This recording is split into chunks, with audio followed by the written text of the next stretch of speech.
কেএসআরএমের বেপরোয়া রডবাহী ট্রাকের ধাক্কা, পেটে রড ঢুকে দারোয়ানের মর্মান্তিক মৃত্যু। চট্টগ্রামের কসমোপলিটন আবাসিক এলাকায় কেএসআরএমের একটি বেপরোয়া রডবাহী ট্রাকের ধাক্কায় আব্দুল মান্নান 61 নামে এক দারোয়ানের মর্মান্তিক মৃত্যু হয়েছে।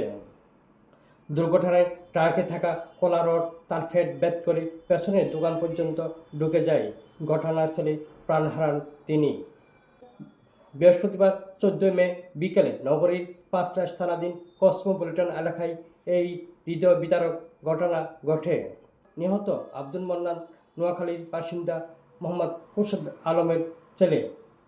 তিনি কসমোপলিটন এলাকায় একটি ভবনের দারোয়ান হিসেবে কর্মরত ছিলেন। কোরবানি ঈদের মাত্র 2 সপ্তাহ আগে তার এমন মৃত্যুতে পরিবার ও স্বজনদের মাঝে নেমে এসেছে শোকের ছায়া।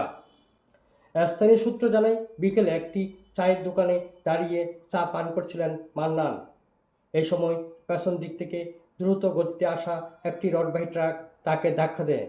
ট্রাক থেকে বের হয়ে থাকা রড তার ফেট ভেদ করে পেছনের দোকানে গিয়ে আঘাত করে। এতে ঘটনাস্থল রক্তে ভেসে যায়। প্রত্যক্ষদর্শীরা জানান, মান্নান ভাই প্রথমে পাশের দোকানে পান খান, পরে চায়ের দোকানে এসে চা অর্ডার দেন। চায়ের কাপে চুমুক দেওয়ার মুহূর্তে ট্রাকটি এসে ধাক্কা দেয়। আমরা কয়েকজন মিলে তাকে ট্রক থেকে সরানোর চেষ্টা করি।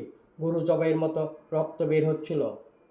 তারা আরও অভিযোগ করেন, দুর্ঘটনার দীর্ঘ সময় পার হলেও কেএসআরএম কর্তৃপক্ষের কাউকে ঘটনাস্থলে দেখা যায়নি এবং নিহতের পরিবারের প্রতি কোনো সহমর্মিতা জানানো হয়নি। ঘটনার সত্যতা নিশ্চিত করে 5 থানার ওসি বলেন, মান্নান একটি চায়ের দোকানে চা পান করছিলেন। ওই সময় পেছন থেকে আসা রডবাহী ট্রাকের ধাক্কায় রড তার পেটের ভিতরে ঢুকে যায়।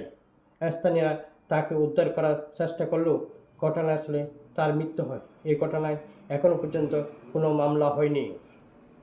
এ বিষয়ে বক্তব্য জানতে কেএসআরএম গ্রুপের সংশ্লিষ্ট কর্মকর্তার মোবাইল নম্বরে একাধিকবার যোগাযোগ চেষ্টা করা হলেও তিনি কল রিসিভ করেননি। মামলা না নিতে প্রভাবশালীদের মাধ্যমে তদবির চলছে বলে জানা যায়।